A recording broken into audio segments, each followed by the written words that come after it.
Genova, with this Fratelli Armanino company, with the sponsored by the government in Rome. They printed these. They printed an edition of these books. How many of them? I don't know the number. They've been haven't- limited. I haven't found the Yeah. number. And they were not for sale, but they were given as a gift from the city to their guests, notable and so forth. Dignitaries. So this is the way this book is born.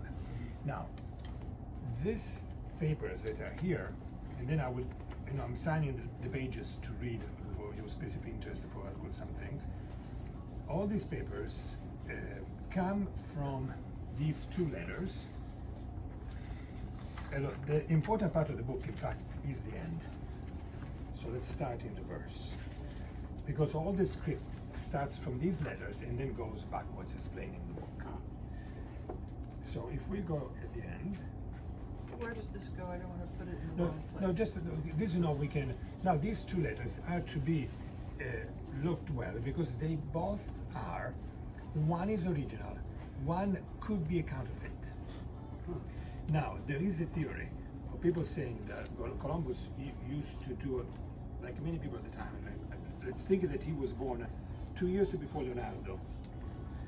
We don't know the exact date, so 2 years could be 1 year, 2 years before Leonardo, and then died 10 years before Leonardo. So it's the same culture, the same thinking, the same secret codes when they were writing. The mind is the same. Now, it could be that he wrote two letters, but we believe that not possible really in this specific case. Now, Do they have a favorite? we're going to go another time in the chat. I will tell you, analyzing this letter, why, which one is the original, which one is not. We will do that another time because it takes too much time. But this came about in 18, I believe 83. Wait, before we go any further, give me a timeline. Was this before he sailed? Was it after he sailed? After. And that's when he was writing all his Now memoirs I- down? now Did he do that in England or in Genoa? Okay, all good This is questions. timeline. Just good questions. Okay, so the book was written basically after the first trip, and the reason we have this volume altogether is because after the third and the fourth trip, when he completed all these things, he wrote a letter to the Ufficio di San Giorgio, to the Bank of San Giorgio, and everything comes from the fact that he tells in this letter, he tells the Bank of San Giorgio. Okay, in this letter, he tells the Bank of San Giorgio here. Oderico, ambassador of the Republic of Genova, he tells them, I want to give you 10%, una decima, 10% of my revenues from all my estate. Now, what happened was that he writes a letter to the bank, right? The person at the bank to whom he's writing is instead traveling to Spain.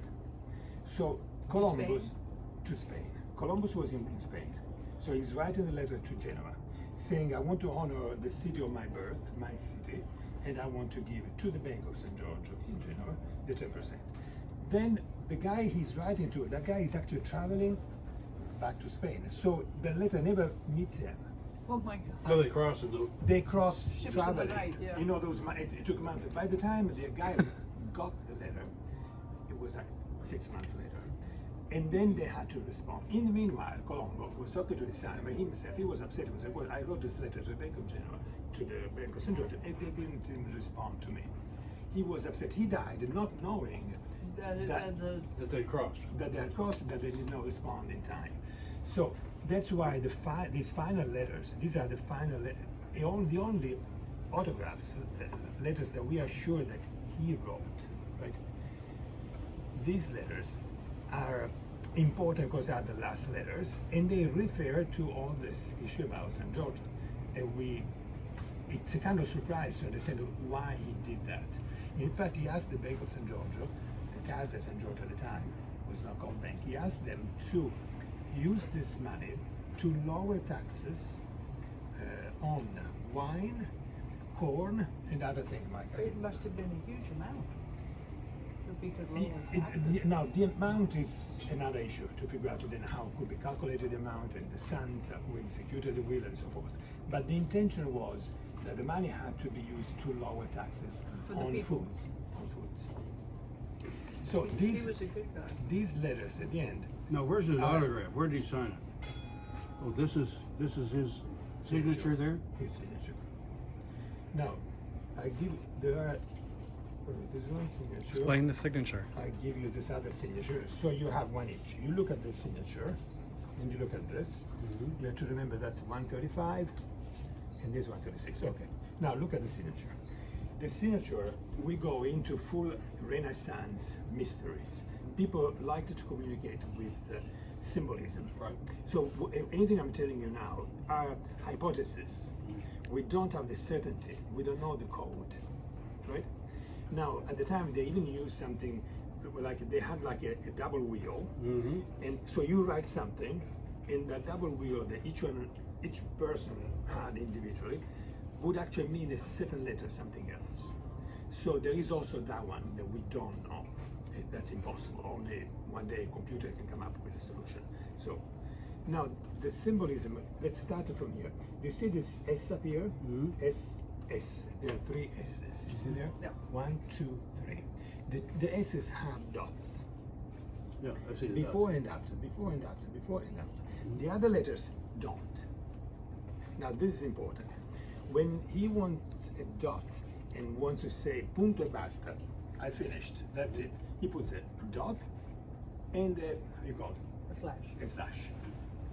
And that means punto e basta, the end of the phrase. And you find that at the end of signatures, you find this double line. Now, so when you have a dot before and after the letter, the meaning is totally different. And now we explore what could the meaning be.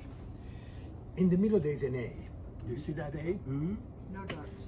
The A, no dots. Now, the A could be a triangle.